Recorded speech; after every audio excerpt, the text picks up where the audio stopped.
Early access is a term that used to be kind of controversial. While things have gotten better recently, there was a period where having the term early access attached to a game drew a lot of pessimism towards it. If a game was released in early access like 7 or 8 years ago, people generally viewed it as a sign of minimal content, limited polish, and full of bugs. Whether if game studios were really just releasing unfinished sludge to scam people out of money, or if gamers just didn't actually understand what the term early access meant, who's to say? But the fact that the first scenario wasn't completely out of the option built a certain stink around the term. Nowadays, releasing in early access has become fairly commonplace, especially in the indie scene. It's great for solo devs to drum up both attention and funding for their projects, especially if they can keep that attention until release. I generally avoid early access games, entirely because I am impatient. And I have a tendency to completely forget about things if I have to wait for more to be released. I've probably started, caught up with, and forgot about more media than I have actually sat down and finished. I guess I just forgot that I'm nearly 700 episodes deep into One Piece, but nonetheless, there are always some exceptions to this rule. Kinda like...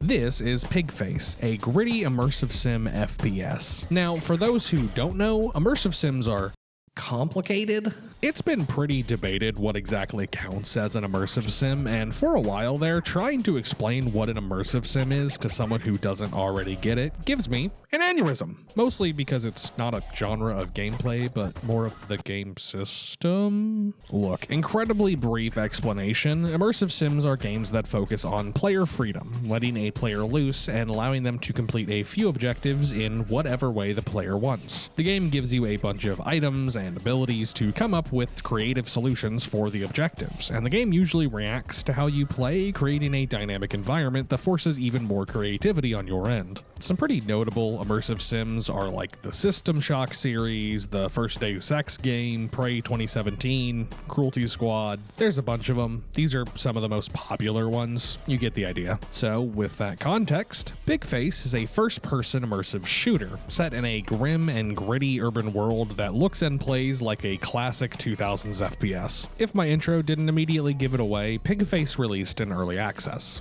The game is short with not a ton of content, so I'm not going to be doing any super deep analysis in this video. To sum up my opinion for the people already on their phones this far into the video, I love what's here. I see so much potential for this game, and I'd love to do a full, proper, in-depth review whenever this game fully releases. Until it does though, let's talk about my first impressions with Pigface, starting with...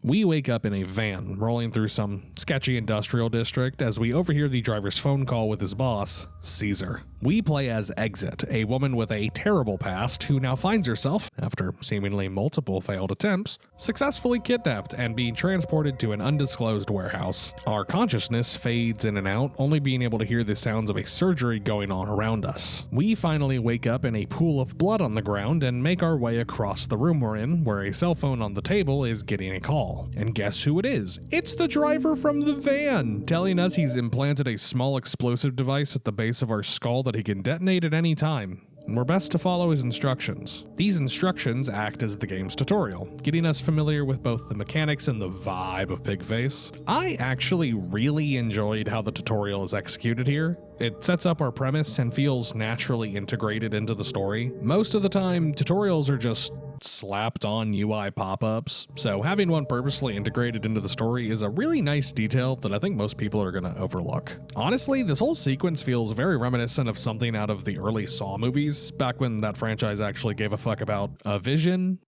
or artistic merit, or once we finish making our way through the warehouse, the driver instructs us to head to the van outside to prepare for our first job.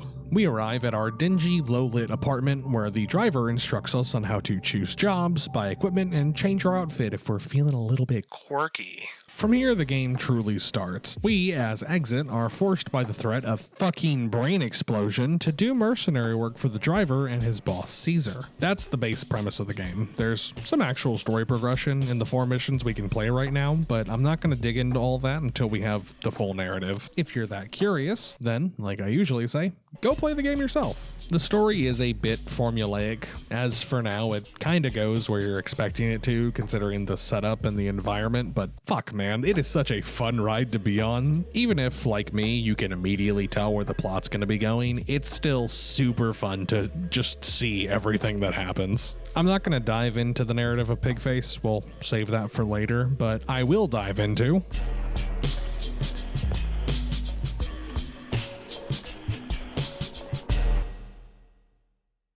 like most other immersive sims, the structure is pretty simple. You're dropped into a level with a few objectives, some required and some optional, and can complete those objectives with whatever tools and abilities the game gives you. There's already a pretty solid arsenal of weapons in the game, and I expect that to only grow more unique as the game develops. You have your regular guns, pistol, shotgun, sniper rifle, and a grenade launcher if you want to run in guns blazing, but melee weapons and silencers give you the option to take a stealthier approach to levels. Most of the maps have a pretty circular design that allows you to infiltrate from any angle you want. Reminder that the game is still a work in progress, so as for right now, stealth and violence seem to really be the only 2 options on how to approach levels. There's already landmines in the game, so I'm really hoping that's hinting towards some type of trapping playstyle, going around and rigging the levels for enemies to just take themselves out. That would be super fun. Thankfully, the dev already released a roadmap showing that we're getting new content this year, but also that the full game will have a lot more weapons and items for us to play around with. I will say that the objectives are a little samey right now. They're all rather just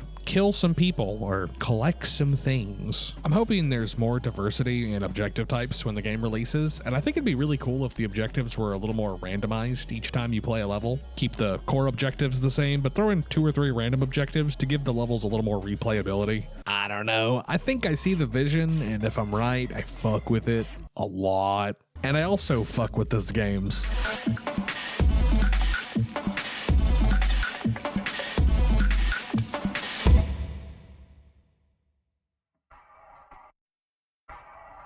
This game absolutely oozes style. Pigface takes place in this gritty, decaying urban landscape. Our apartment is disgusting, plotted in the middle of a rotting industrial district between abandoned factories and train tracks. The levels we do get to play through depict the same grim reality for everyone else. Vandalized farmhouses, abandoned train stations, evacuated neighborhoods. This world kind of fucking sucks, and I think that helps immersing yourself in Exit as a character. The situation Exit is dealing with is a very grim and horrifying experience, and the world reflecting that kind of desensitizes you to her situation a bit, which from what we know about her as a character so far, this might not be the worst thing that's ever happened to her. I love games that manage to seamlessly immerse you into the character you're playing as, and I think Pigface does a fucking fantastic job of that. Circling back to the whole style conversation, this game falls into what many people would call the PSX style, emulating the look and feel of games from the PlayStation 1 era, with all of its grainy, low-res texture maps and sharp geometric models. It even does the thing where they take pictures of real people's faces and use that as texture maps for the NPCs' faces. It's fucking gross. I love it.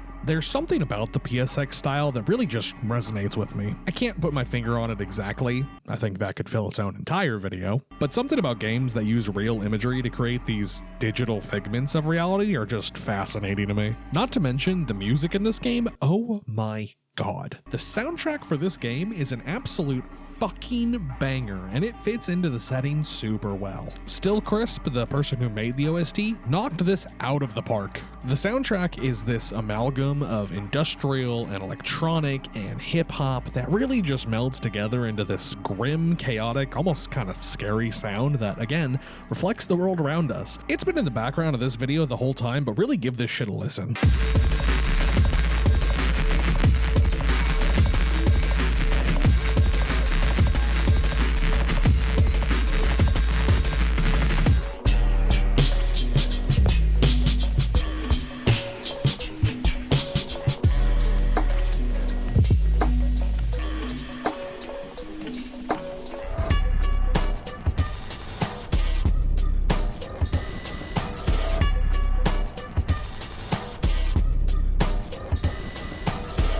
The soundtrack is pure fucking fire. There's no arguing that, but talking about the music does lead me into the biggest issue I personally had with Pigface: how the music is used. I know Pigface is in early access, so there's still a lot of work to be done, but if there was one thing I could bring the devs' attention to, it would be that the music just isn't consistent enough. I'm pretty positive the dev was going for a more dynamic music system where the music would reflect the circumstance you're in, but it just doesn't really work right now. The level starts completely silent with no music, which makes sense.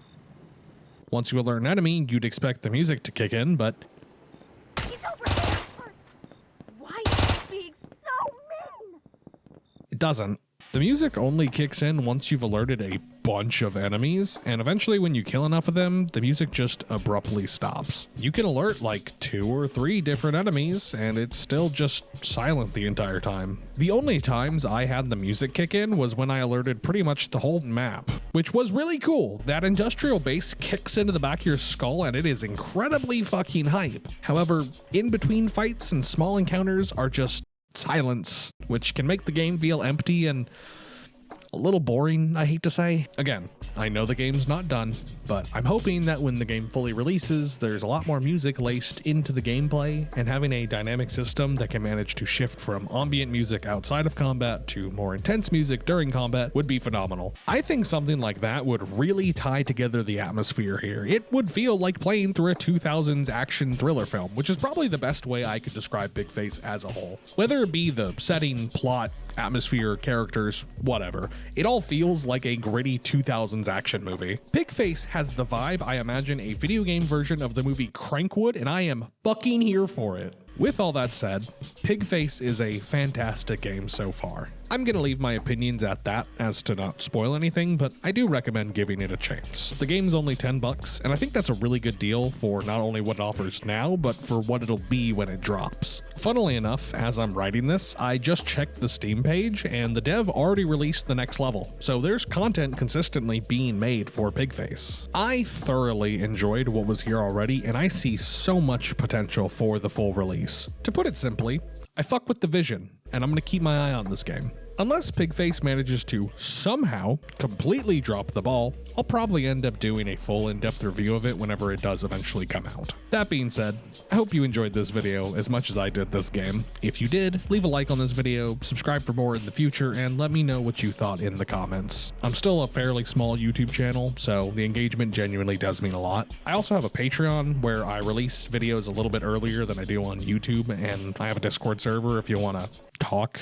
If you want to chat, I don't know, man. For now, I'm going to go back to acting as the self-appointed successor to the Steam Greenlight program. Hope you have a good one, and I will see you in the next one.